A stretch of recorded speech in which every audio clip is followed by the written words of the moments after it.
La banda Baader-Meinhof sembró el terror en Alemania durante más de 20 años. Lo cierto es que eran gente muy agresiva, muy agresiva. Sus tácticas de guerrilla urbana pusieron de rodillas a todo un país. Había trozos de cuerpos colgando de los árboles. La banda Baader-Meinhof estaba formada por unos duros revolucionarios que tenían como objetivo un Estado que despreciaban.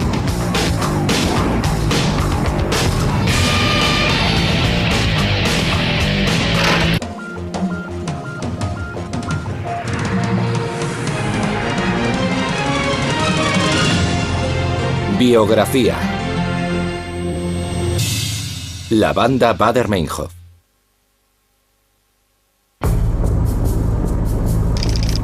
...14 de mayo de 1970. La editora de una de las revistas de extrema izquierda más conocidas de Alemania conduce por una frondosa zona residencial de Berlín Occidental. Se llama Ulrika Meinhof. El destino de Meinhof es una biblioteca donde está a punto de tener lugar una insólita reunión.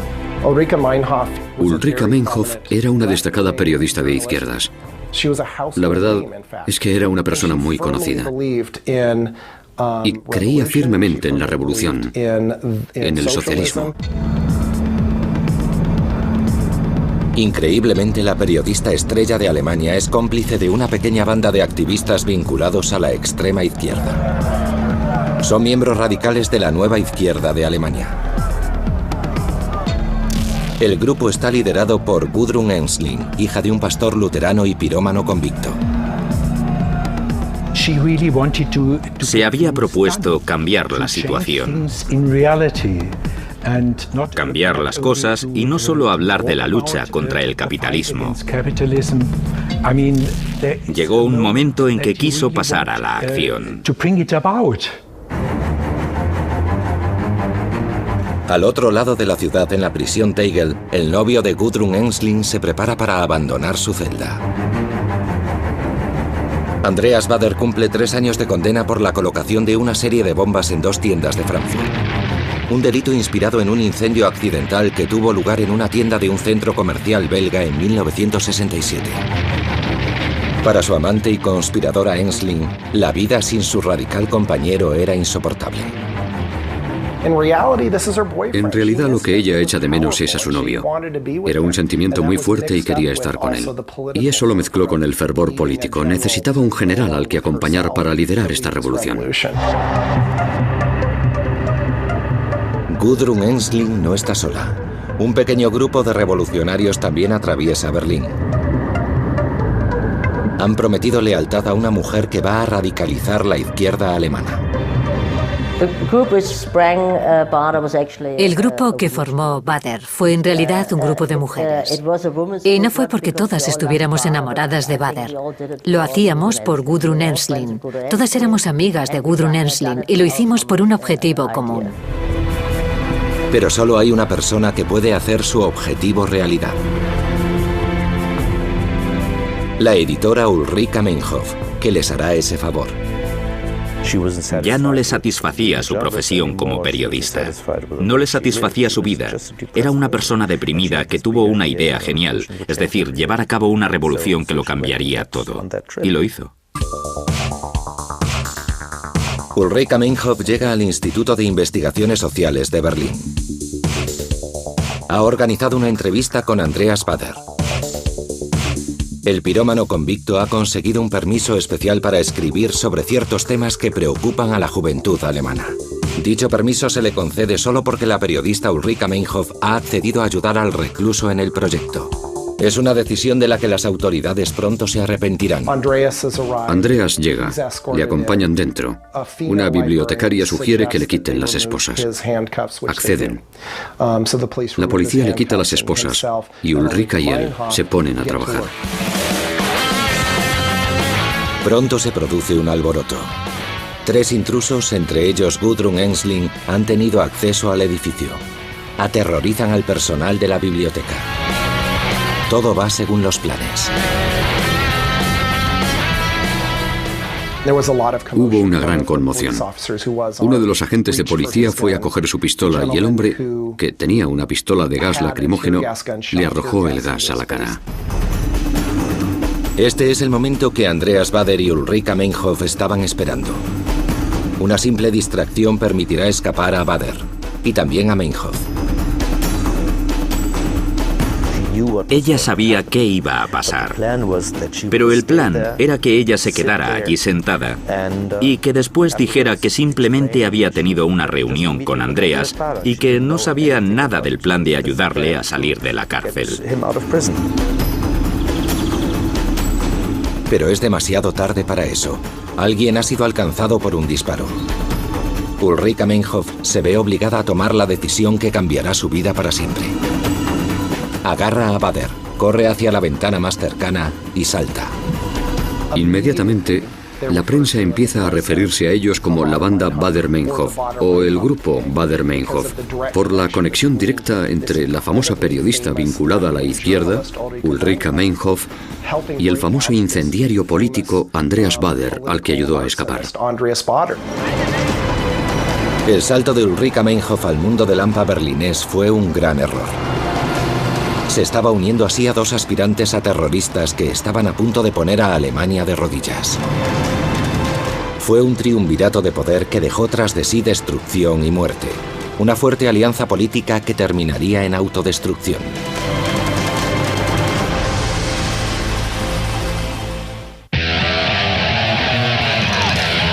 Junio de 1967. Miles de estudiantes toman las calles de Berlín Occidental. Se manifestaban contra la visita a la ciudad del Shah de Irán. Entre los jóvenes radicales se encontraba Gudrun Ensslin, de 26 años de edad, una idealista que era descendiente directa del famoso filósofo alemán Hegel. Era una chica muy atractiva, rubia. Siempre fue muy extrovertida. Y no quería quedarse en la teoría, quería pasar a la acción. Y no estaba sola. Por toda Europa empezaba a surgir un nuevo movimiento de izquierda. Eran estudiantes radicales en contra de los sistemas capitalistas y la opresión mundial. En Alemania lo que los manifestantes querían era que los norteamericanos se marcharan de Vietnam y poner fin al pasado fascista que amenazaba sus destinos. Y muchos de los políticos eran antiguos nazis. Kissinger, el jefe del gobierno alemán, fue un nazi. Y seguía habiendo antiguos nazis en el gobierno.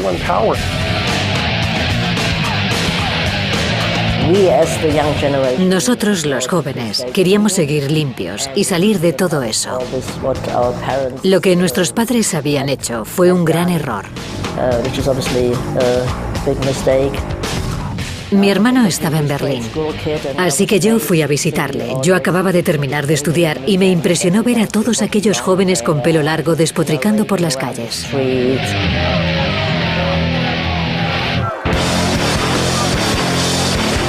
Cuando el Shah de Irán visitó Berlín Occidental en junio de 1967, los estudiantes radicales tomaron las calles para protestar contra lo que consideraban un régimen opresivo.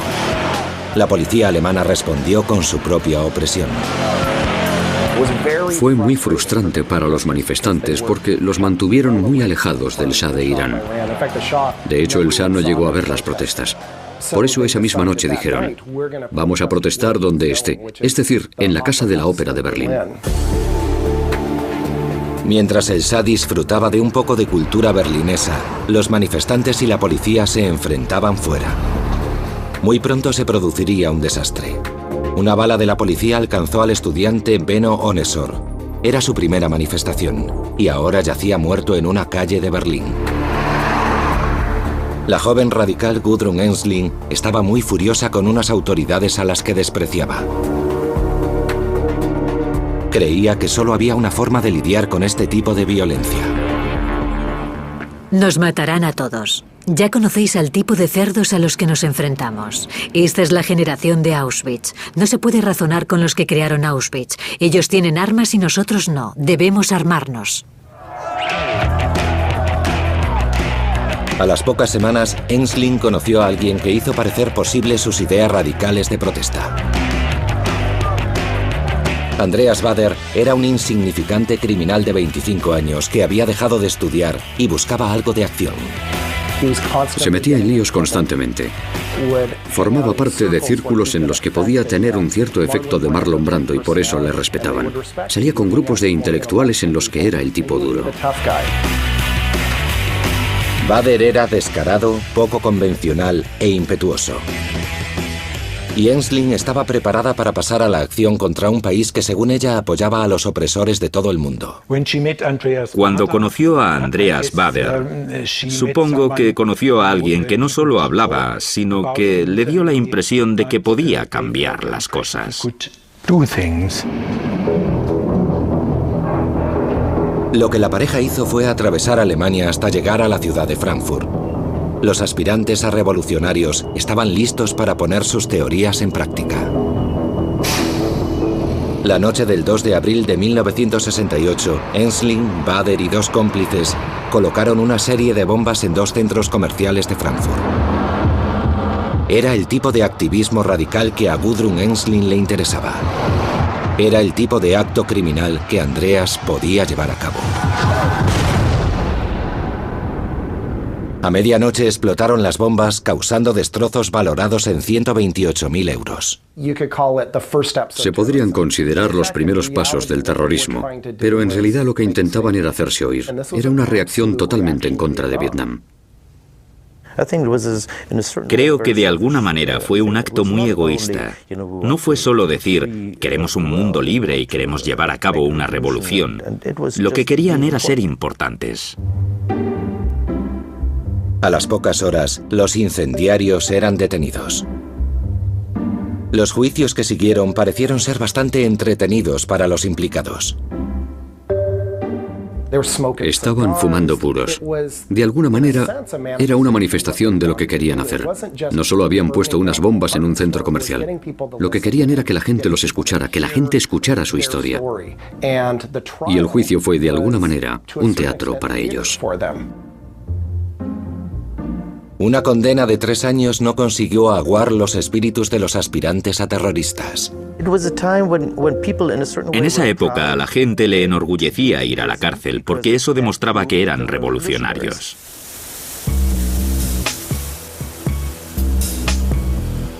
Al otro lado del país, en Hamburgo, la editora de una revista política observaba de cerca los acontecimientos. Ulrika Meinhof se identificaba con el idealismo revolucionario que había detrás de los ataques de Frankfurt. La periodista de izquierdas estaba impaciente y se avergonzaba de su activismo de sofá. Ver lo que Gudrun Ensslin y Bader habían hecho fue devastador para ella porque compartía sus ideales, pero no tenía agallas para hacer lo que habían hecho ellos. Meinhof fue a la cárcel de Frankfurt. Allí entrevistó a Gudrun Ensslin para su revista Concret. Pero el artículo que publicó fue una versión fuertemente editada de la verdad. La periodista preguntó a Gudrun Ensslin, ¿habrías puesto una bomba en el centro comercial si hubieras sabido que había gente allí? Y ella respondió que sí. Esa fue su respuesta. Y Ulrika dijo, si publicamos esto no la pondrán nunca en libertad. La decisión de Meinhof de no publicar la confesión de Ensslin de que estaría dispuesta a matar a gente fue algo decisivo. Harta de su aburguesada vida de Hamburgo, la periodista se divorció de su marido y se trasladó con sus 2 hijas a Berlín. Al poco tiempo, Meinhof recibió una inesperada visita. Abrió la puerta de su casa y se encontró con una joven pareja disfrazada. Andreas Bader y Gudrun Ensslin eran fugitivos. La cárcel de Frankfurt les había concedido la libertad condicional, pero la pareja decidió incumplirla y necesitaban un lugar donde alojarse.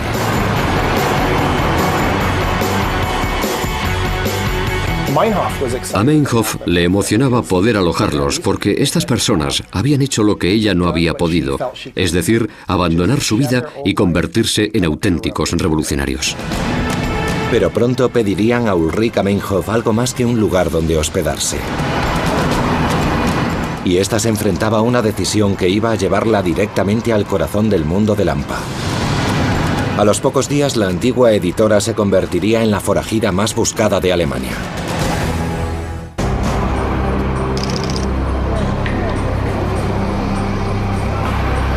En la primavera de 1969, los fugitivos Andreas Baader y Gudrun Ensslin llevaban 3 meses huyendo. Se escondían en el apartamento berlinés de la editora vinculada a la izquierda Ulrika Meinhof, pero no por mucho. El 3 de abril de 1970, la policía de Berlín volvió a arrestar a Andreas Baader. La misión de su amante, Gudrun Ensslin, y de una pequeña banda de radicales era sacarle de la cárcel. Andreas fue detenido y evidentemente Gudrun y el resto de nosotros lo queríamos fuera. Y desde entonces toda nuestra política giró en torno a su liberación. Gudrun Ensslin recurrió a la persona más respetable que conocía. Sabía que no podría sacar a Baader de la cárcel sin alguien como Ulrika Meinhof. Necesitaban a Baader fuera, y la única manera de conseguirlo era teniendo la ayuda de alguien como Meinhof.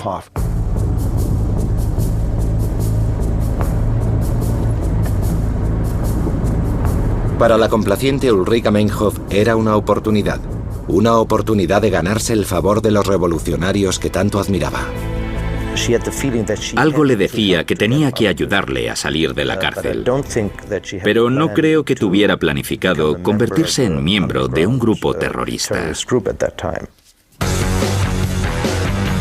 Pero cuando las cosas empezaron a ir mal, Ulrika Meinhof tomó una decisión que la condujo a una vida muy distinta.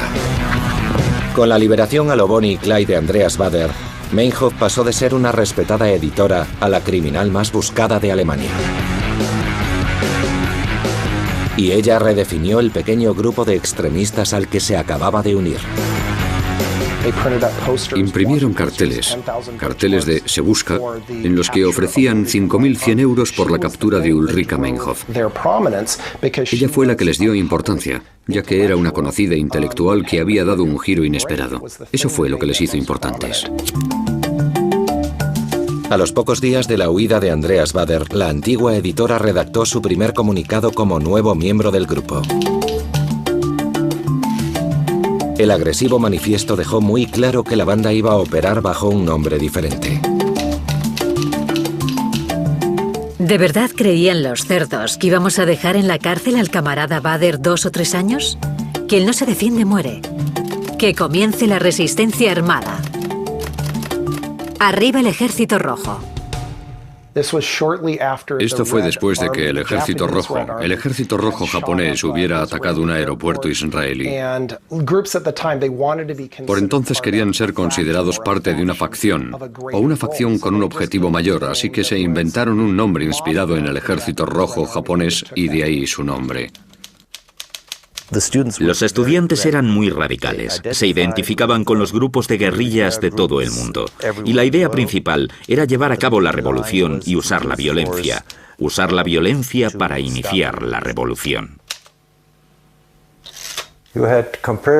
No hay que olvidar que grupos como este no eran un fenómeno aislado en la antigua República Federal de Alemania.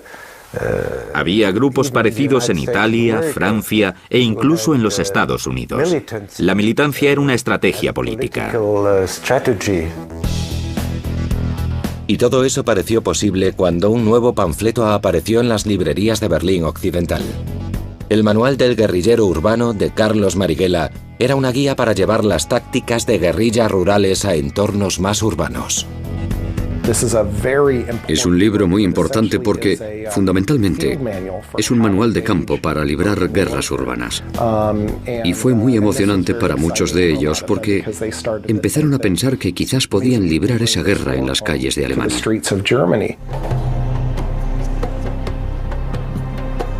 Inquietantemente, el grupo recurrió a Oriente Medio para documentarse sobre la guerra de guerrillas.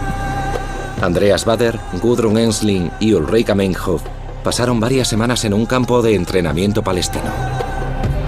Pero al poco tiempo sus anfitriones palestinos quisieron que se marcharan de allí. Los alemanes querían que los hombres y las mujeres vivieran juntos. Las mujeres querían tomar el sol desnudas en las azoteas y muchos palestinos ni siquiera habían visto mujeres desnudas nunca. En una ocasión, Andreas Baader dijo a la defensiva: «Follar y luchar es lo mismo, ¿no lo entendéis?».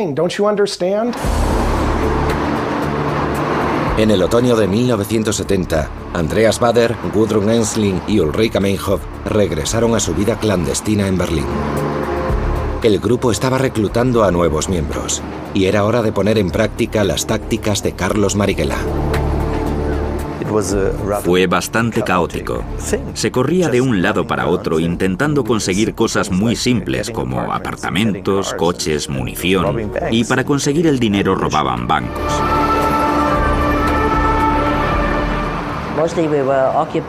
Sobre todo trabajábamos en la logística. Pero a menudo la policía nos lo fastidiaba todo. Como teníamos accidentes de coches, teníamos que encontrar coches nuevos y pisos nuevos. Y no veíamos que avanzáramos demasiado. Para la antigua editora Ulrika Meinhof, su sueño revolucionario se estaba convirtiendo en la peor pesadilla. Una noche, cuando estaban en un apartamento intentando robar un coche, dijo: lo que estamos haciendo es totalmente ridículo.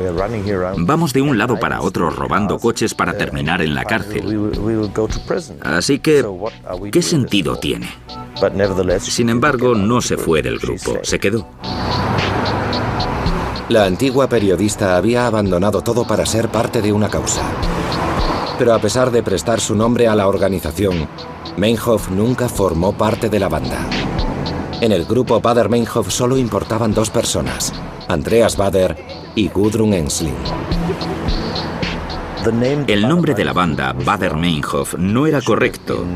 Debería haberse llamado Baader-Ensslin. Baader y Ensslin eran los más fuertes y utilizaron al resto. Por tanto, Ulrika Meinhof fue utilizada también. Y fue utilizada por su nombre, por el glamour que tenía, por su potencial intelectual. La podían utilizar para hacer contactos externos al grupo.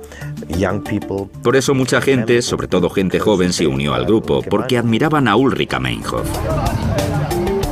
Sorprendentemente había cierto apoyo público hacia el grupo. En julio de 1971, una encuesta reveló que el 20% de los jóvenes del norte de Alemania tenían cierta simpatía por la banda, y 1 de cada 10 hubiera estado dispuesto a dar cobijo una noche a los miembros del grupo. Había una atmósfera de Robin Hood a su alrededor. Tenían una especie de resplandor. Mucha gente que conoció a mi hermana dice que resplandecía. Convencía a las personas de que podían ir más allá de sus limitaciones o de que podían conseguir sus sueños. Llevaban gafas de sol Ray-Ban, pantalones de terciopelo arrugado, daban dinero a los pobres, eran geniales, robaban coches, robaban BMWs, hicieron de BMW una marca de coches muy popular comparada con otras de la época. En definitiva, tuvieron un gran impacto y el hecho de ser jóvenes y guapos les ayudó mucho. Pero todo eso estaba a punto de cambiar. Tras casi 2 años huyendo, la estilosa facción del Ejército Rojo empezaría a avanzar en segunda. Pronto, Andreas Baader, Gudrun Ensslin y Ulrika Meinhof tendrían la sangre de 2 naciones en sus manos.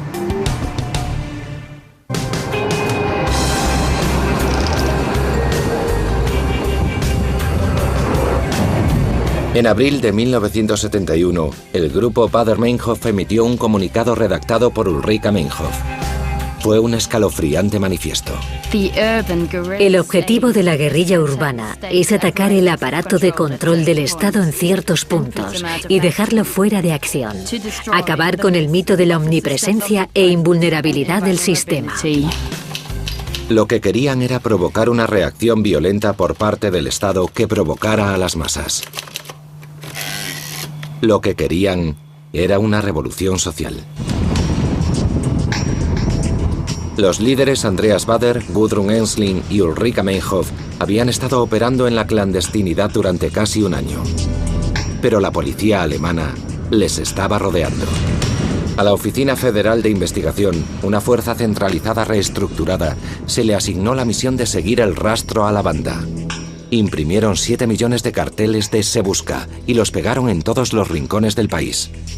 Todo el que estuviera en Alemania en el verano de 1971 tuvo que ver a la banda Baader-Meinhof. Estaba en todas las farolas, en todas las calles, estaban mirándote. Cuando las autoridades alemanas cambiaron de marcha, también lo tuvo que hacer el grupo Baader-Meinhof. Se habían preparado y estaban listos para atacar. Para organizar un grupo así, se necesitaba dinero. Pasaportes, apartamentos, coches, etc. Y una vez que tuvieran la infraestructura, tenían que empezar la ofensiva.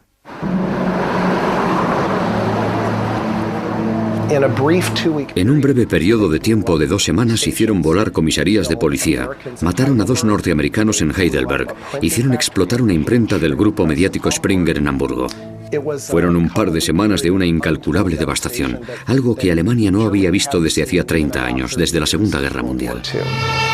En mayo de 1972, la banda Baader-Meinhof tiene entre sus objetivos las bases norteamericanas, la policía alemana y la prensa, todo en nombre de la revolución social. Fue una catastrófica campaña de bombardeo que dejó tras de sí una incalculable destrucción y muchas muertes.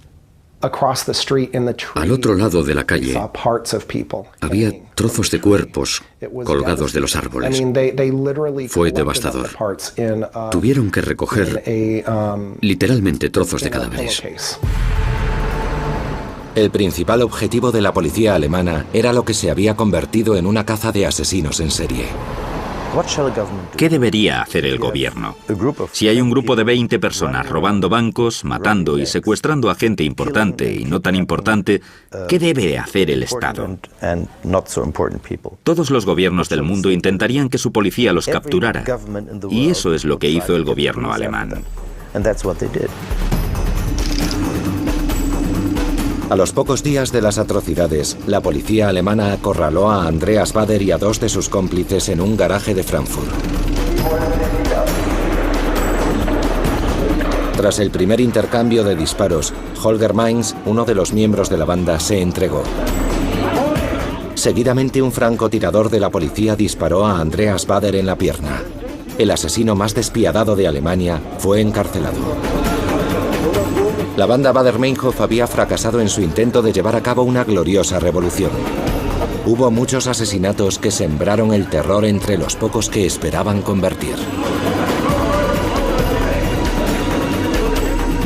A los pocos días, Ulrika Meinhof y Gudrun Ensling también fueron arrestadas.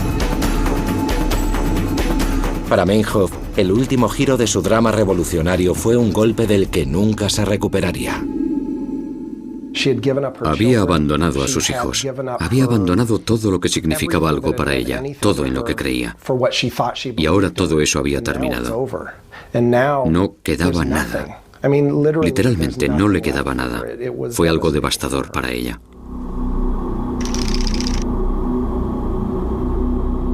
En junio de 1972, Ulrika Meinhof fue trasladada a la zona de aislamiento de la cárcel de Ossendorf, de Colonia. Se le asignó la celda número 1, que una vez ocupó la también encarcelada Astrid Proll. Proll fue condenada por intento de asesinato en mayo de 1971, un cargo que posteriormente sería retirado. La que fuera miembro de la banda cumplió menos de un año de condena, ya que tuvo que ser puesta en libertad por motivos de salud. No había tráfico, ni sonidos, ni altavoces, ni gente caminando por los pasillos.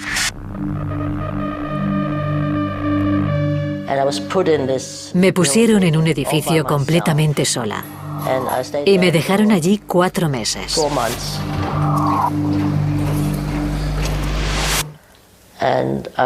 Estuve aislada visual y acústicamente. Tanto Astrid Proll como Ulrika Meinhof experimentaron un total aislamiento. Para Meinhof, el calvario duraría 8 meses.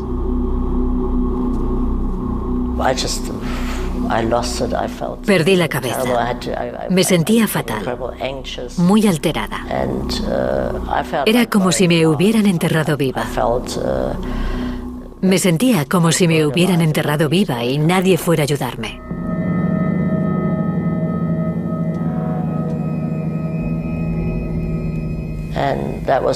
Y lo que querían era que confesáramos o que nos suicidáramos.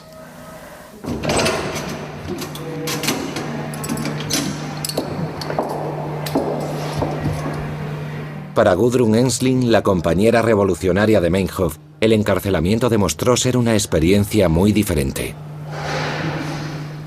No tuve la sensación de que se venía abajo en ningún momento. Evidentemente estaba en unas condiciones durísimas. Estaba en un agujero de un sótano. Pero al mismo tiempo, eso la hacía estar orgullosa porque, como decía, nos consideran enemigos peligrosos. Y eso es lo que somos. Gudrun es una mujer fuerte. Y para ella, estar arrestada, estar en la cárcel es una fase más de su guerra. Y para Bader también. Bader era un hombre muy fuerte y estaba convencido de que podía ser tan eficaz y fuerte entre rejas como huido. Y estaba en lo cierto. Bader inició una huelga de hambre como represalia a las condiciones en las que se encontraba. Cuando Holger Mainz, miembro de la banda, murió pesando menos de 45 kilos, hubo grandes manifestaciones por todo el país. Amnistía Internacional presentó una queja formal. Si el país creía que la crisis había terminado, se lo tuvo que volver a pensar. Una segunda generación de terroristas andaba suelta y estaban listos para vengarse.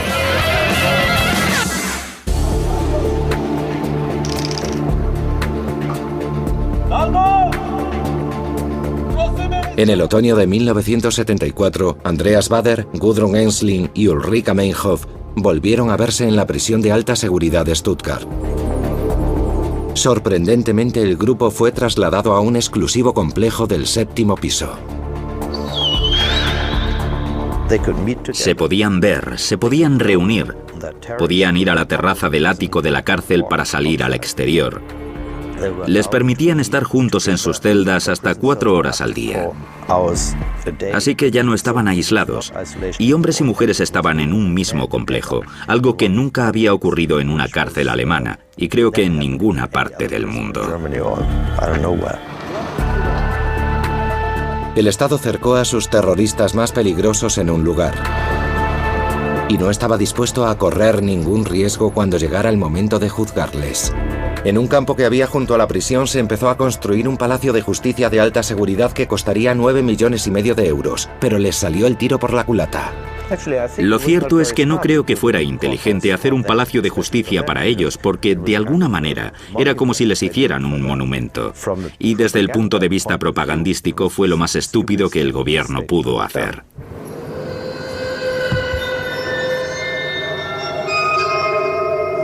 A medida que el Estado alemán otorgaba poderes a las personas que intentaba contener, los acontecimientos de fuera se empezaban a descontrolar.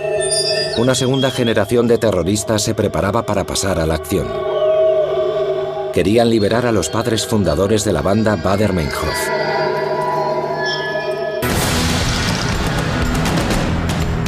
En febrero de 1975, el candidato a la alcaldía de Berlín Occidental, Peter Lorenz, fue secuestrado. Pedían por su liberación la puesta en libertad de varios miembros del grupo Baader-Meinhof. En marzo, una bomba destrozó la delegación parisina de uno de los periódicos más importantes de Alemania. Una nota escrita a máquina enviada a una agencia de noticias francesa afirmaba que el atentado había sido perpetrado para conseguir la liberación y total amnistía del grupo.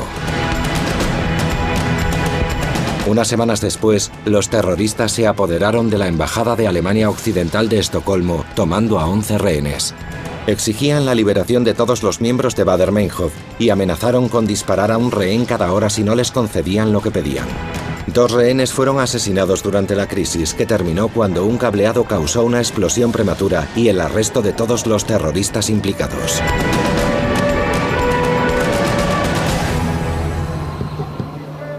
En la cárcel de Stammheim, los reclusos empezaban a deprimirse. Había habido muchos intentos fallidos para liberarlos, y la presión empezaba a ser manifiesta. La buena relación entre Gudrun Ensslin y Ulrika Meinhof se estaba deteriorando rápidamente. Se empezaron a odiar de una forma increíble. Si se leen las cartas que se escribieron, se puede ver cómo Ulrika sufrió en la cárcel y lo agresiva que era Gudrun.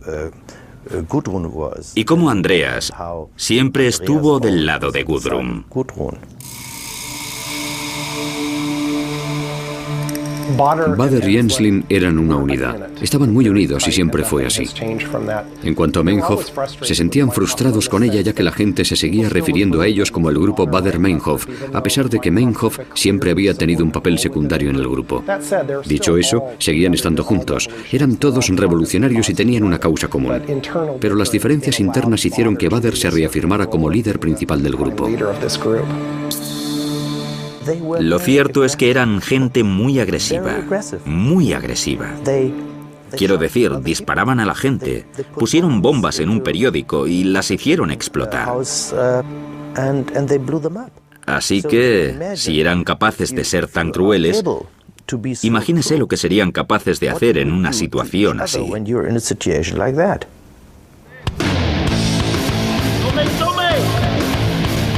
Mientras el grupo se reunía en la cárcel, el Estado alemán preparaba su juicio del siglo al lado de la prisión. Pero el tumulto que siguió fue mucho mayor del que Alemania se había imaginado.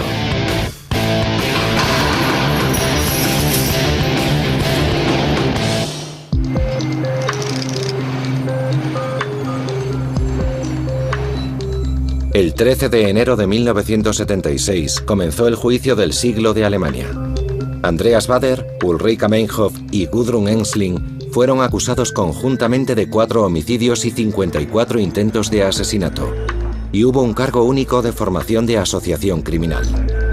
Los acusados admitieron ser miembros de un grupo de guerrilla urbana y asumieron la responsabilidad política de los atentados terroristas. El ambiente era tenso. Dieron gritos. A veces hicieron comentarios muy agresivos sobre la acusación, sobre el presidente del tribunal, sobre los miembros del tribunal. Y en ocasiones se negaron a participar en el juicio.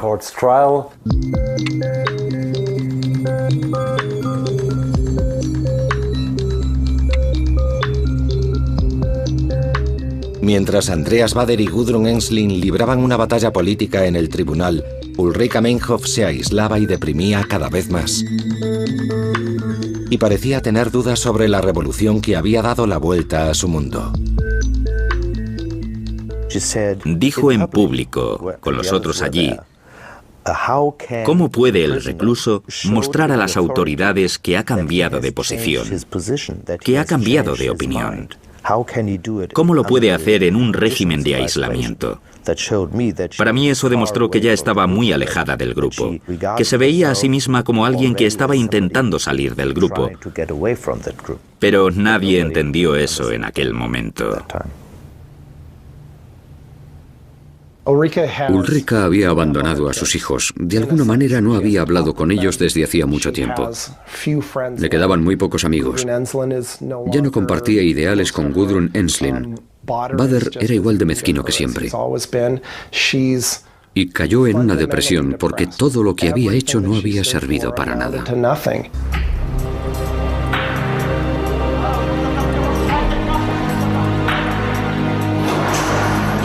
El 8 de mayo de 1976, Ulrika Meinhof volvió a su celda del 7º piso como siempre.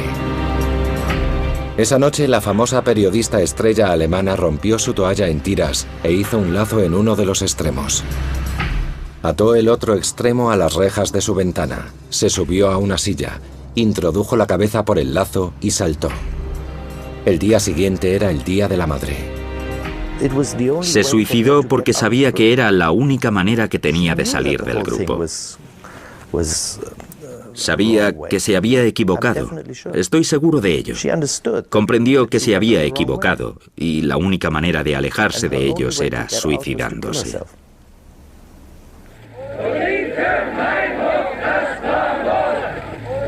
Tras la muerte de la terrorista más famosa de Alemania, hubo manifestaciones en masa.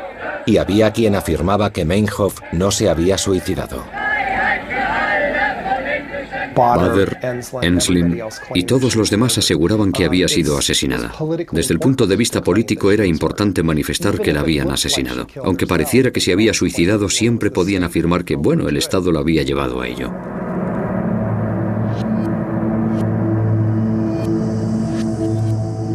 Mientras el país protestaba furiosamente por la muerte de Ulrika Meinhof, el multimillonario juicio del siglo de Alemania llegaba a su fin. El 28 de abril de 1977, Bader, Ensslin y un tercer líder de la organización, Jean-Carl Rasp, fueron condenados a cadena perpetua. Andreas Bader actuó rápido. Bader creía que era su última oportunidad porque después de esto, la gente que le apoyaba fuera le abandonaría si no pasaba a la acción. Era su última oportunidad y así lo hizo saber. Las instrucciones de Bader a sus camaradas de fuera eran claras. Si no tomaban la iniciativa, les despojaría del derecho de llamarse a sí mismos miembros del Ejército Rojo.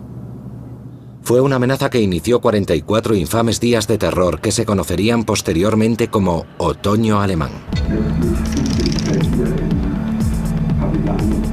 El 5 de septiembre, el empresario alemán Hans Martin Schleyer fue secuestrado.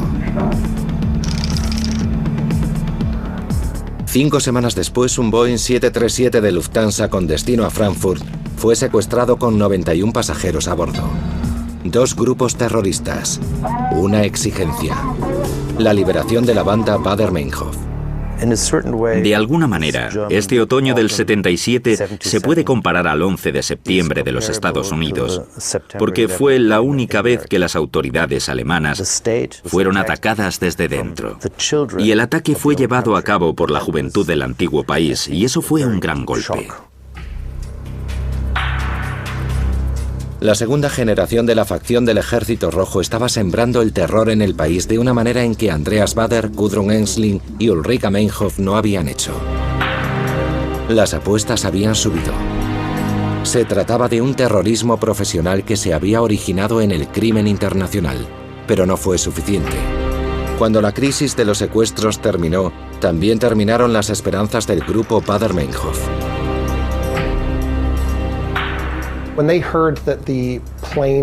Saber que el avión había sido liberado fue su fin. No les quedaba nada. Era su final, y la esperanza de salir de la guerra y continuar su guerra desde fuera había desaparecido. Esa misma noche, en la celda 719, Andreas Bader sacó una pistola del calibre 7.65 que había conseguido de alguna manera. Se apuntó con ella al cuello, la disparó y la bala le salió por la parte superior de la frente. Al otro lado del pasillo, en la celda 720, Gudrun Ensslin sacó el cable de su estéreo y lo enrolló a la malla que cubría su ventana. Se subió a una silla, hizo un lazo al cable, se lo puso en el cuello y dio una patada a la silla. Me sorprendió mucho. Me quedé muy abatido cuando me lo dijeron. Se supone que estaba en la prisión de más seguridad del mundo, donde supuestamente tienen que tener mucho cuidado con los reclusos. Jean-Carl Rasp también se suicidó esa noche. Otro de los miembros lo intentó, pero no lo consiguió. Es increíble cuando se piensa en ello de esa forma. El gobierno alemán había estado 5 años diciendo que era la cárcel más segura del mundo. Así que el hecho de que pudieran suicidarse fue una gran sorpresa para todos los alemanes, no solo para los de izquierdas. Todos los alemanes se preguntaban abiertamente si habría sido un asesinato por parte de la policía, por parte del gobierno federal. A las pocas horas de los suicidios de Staunheim, la policía recuperó el cuerpo de Hans Martin Schleyer. Es interminable. Parece que el terrorismo es interminable. Con el juicio, con sus muertes, la gente esperaba que todo esto terminara, pero en algunos aspectos fue solo el principio. La facción del Ejército Rojo continuó su reinado de terror mucho después de que se produjeran las muertes de sus padres fundadores. En una catastrófica campaña que duró otros 15 años, más de 30 personas fueron asesinadas y muchas más resultaron heridas. Andreas Bader, Gudrun Ensslin y Ulrika Meinhof iniciaron una sangrienta batalla revolucionaria que dejó una gran cicatriz en la posguerra de Alemania.